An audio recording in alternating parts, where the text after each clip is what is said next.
Good news, everyone. Game designer Hidetaka Swery Sekiro is coming to the 2019 Game Developers Conference in San Francisco next month to discuss the design of his 2018 puzzle platformer The Missing J. McField and the Island of Memories. This is a big deal because The Missing just the debut game from Sekiro's Indie Studio White House, and in a special GDC 2019 design checked upon The Missing, an attempt at complete cohesion of gameplay and narrative. He will show you how he managed to create an experience with a complete cohesion of gameplay and narrative, one in which he sought to test the extent to which a game's narrative could influence the player's own life, while reflecting on his career to date. Suihiro will explain how and why Missing was the first game he made after striking out on his own, as well as how he approached integrating gameplay and narrative. He will also explain the ideology and methodology behind his unique style of game design, so do not miss it. However, please note that this session will completely spoil anything and everything about The Missing J. McField and the Island of Memories. If that's a concern, for more details on Swery's talk and many more, head over to GDC 2019 session scheduler. There you can begin to lay out your GDC 2019, which takes place March 18th through the 22nd at the newly renovated Moscone Center in San Francisco. Bring your team to GDC. Register a group of 10 or more and save 10% on conference passes. Learn more. For more details on GDC 2019, visit the show's official website, or subscribe to regular updates via Facebook, Twitter, or Gamasutra and GDC are sibling organizations under parent company Informa. Sony Santa Monica's Cory Barlog, speaking to Venture Bet about the development of God of War. Rebooting a franchise is a risky endeavor, and comes with many unknowns. But having helped with the Tomb Raider reboot, while taking creative leave from Sony Santa Monica, God of War lead Cory Barlog got some experience under his belt. In a recent interview with VentureBeat, Barlog discusses his thought process behind pitching the reboot the way he did, as well as the many experiences which all helped him learn to focus his storytelling. After finishing his work on the original God of War trilogy, Barlog describes feeling burned out and wanting to pursue something new. I wanted, creatively, to get a different experience. I am not certain how well I know this or not, but I felt like I did not know a lot that I needed to learn, and I was not going to learn it if I was making the same game over and over again. He explains. Thus, Barlog did a few stints at various places before landing at Crystal Dynamics and helping with Tomb Raider reboot on its cinematics. It was monumental to shifting his thought processes. That gave me the perspective I needed. I do not think I would have been able to make this game had I not had that walkabout. That was really good for me, because it gave me a good understanding of, when they were rebooting, what was their process.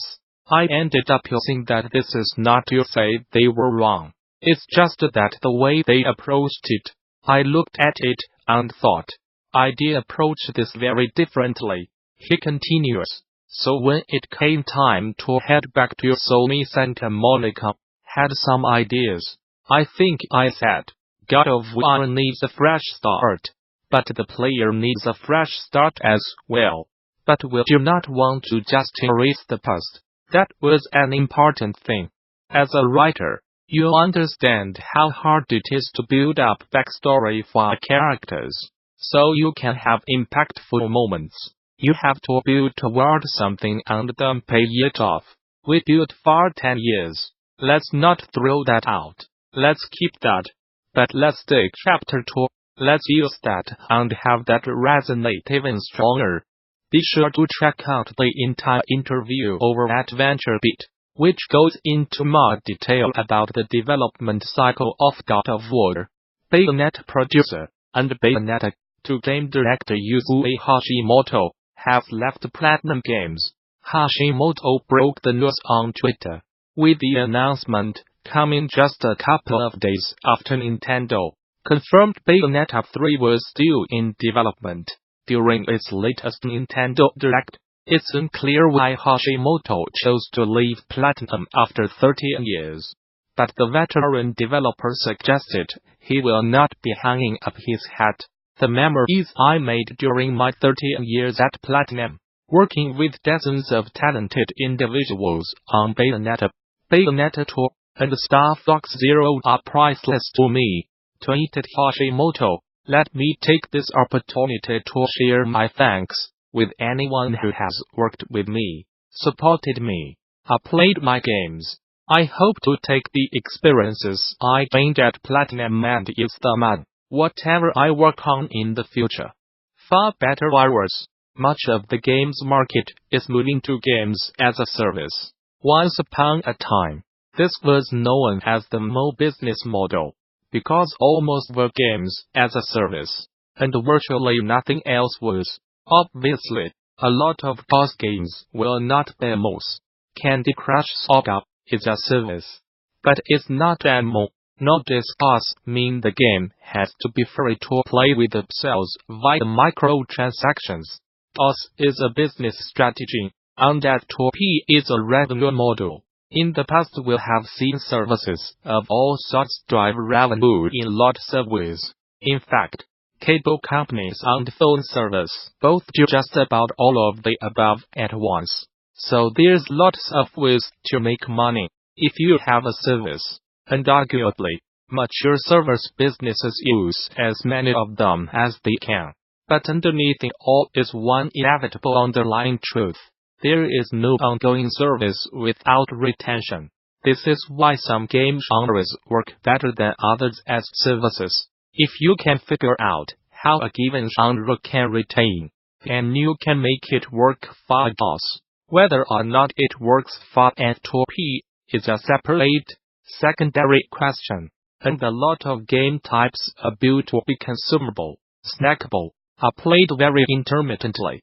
By their nature, they will work poorly as the sole anchor for a service. They might work great in the context for a service that has multiple offerings. Even something like a Dungeons and Dragons campaign meets this criterion. Heck, many classic tabletop games meet this criterion, or else people would not still be playing chess and Go.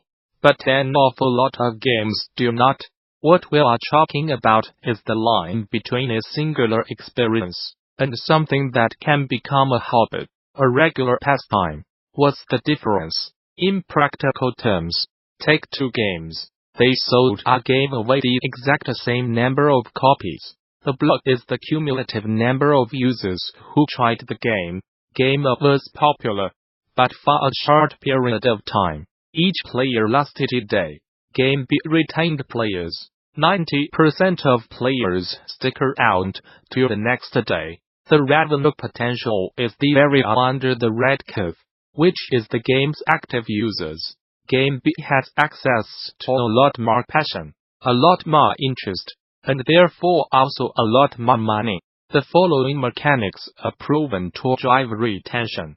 This is a non-exhaustive list, but covers most of the bases. I think these are mostly things you do with the game over time, in order to drive people to play it again, or turn it into a hobby.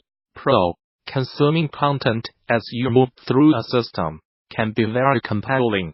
It could take the form of defeating, collecting, plot advancement, or more. It gives a clear aspirational goal for this session, and likely for the next session, and can hold people as long as the content keeps bringing changes on the basic mechanics. Leveraging this is how puzzle games were solidified and became viable as services, even blowing up the current game balance. and shifting it around can accomplish this, though it's risky. Also easily monetized. Most F2P games basically rely on constantly offering users more stuff without actually changing the game very much. Expensive, like, very expensive, like, people underestimate how expensive. And if you are solely dependent on this, and miss an update, you can actually lose your audience. Regular updates is best practice nonetheless. A familiar approach that is easy to implement. You will invite a PG-style mechanics. Even piling likes into a profile counts here. It's basically about having a persistent profile that accrues over time. Leaving would mean the loss of the accrued value, and more importantly, the standing in a community works best if there's a community to display the profile to, which you then have to build and run. Also, you tend to add new content at the top, which can alienate new players. Gradually over time, via a host of mechanics ranging from manipulation to game over complexity. Lastly, real community prominence is more valuable than the level number proxy you give it. If the player can move to another setting and retain that prominence, this may not serve as a retaining anchor. This is what save games in building games do. Unlike character investment, which can be sort of portable, this can never leave the game.